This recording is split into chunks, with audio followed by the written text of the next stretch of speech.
Well, in the infantry, in the combat infantry, you don't have downtime. You have combat time, and it's 24/7. So there's no such thing as downtime in an infantry unit in combat. It was that way in Vietnam. It's the same way in Afghanistan and Iraq today. There is no such thing as downtime to an infantryman. But you came back to base camp for a week once in a while. For a little... No, never. Oh, we never spent. yes. No, we know we never spent time. The only time we came back to base camp, we got shots, we got new uniforms, we got ammunition, and water. We'd come in the morning. By that evening, we were back in the bush again. But you went back to maybe not base camp, but to the company area or the battalion area for a little bit. No, yeah? no, that was not allowed in airborne outfits. It was not allowed. Your job was in the bush to fight the enemy. That was it, 24/7. We spent our time in the bush. You came back if you were dead, wounded, or it was time to get your shots renewed, and that was it. That was the only time, or if you were going on R&R, or your end of time was in country. That was it. But otherwise, you never showed up in base camp again. They didn't want to see your face. When in the Air Force, when I was flying missions over there, our day usually ran 12 hours a day. Then we come back to our base where we stationed out of, and we sleep, and then get around and prepare for the next mission the next day, and get briefed and so forth. So we didn't really have a lot of time. Danny, do you want to? In and around the Da Nang area where I served, our day was 24 hours around the clock all week long.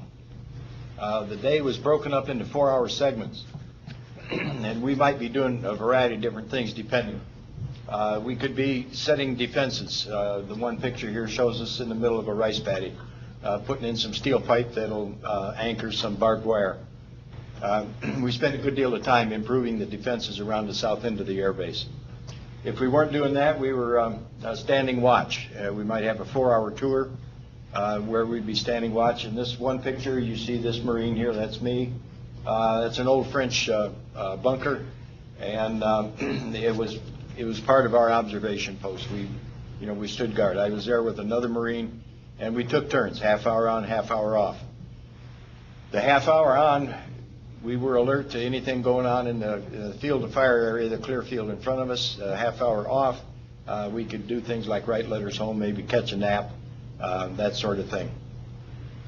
If we weren't working or standing guard, we were on patrol. And this is during the daytime. There were little villages right around the air base. We would patrol through those primarily to just let people know that we were there, but we were also looking for Viet Cong and any activity that Viet Cong were in the area. We would try to catch a nap whenever we could. We didn't have any scheduled sleep time.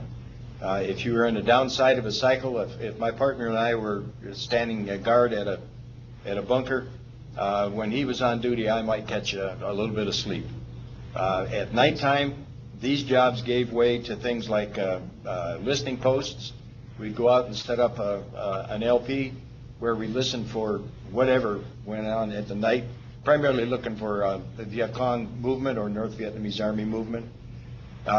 We had nighttime patrols, we had nighttime ambushes, we had nighttime perimeter defense, all of that around the clock, broken into 4-hour segments.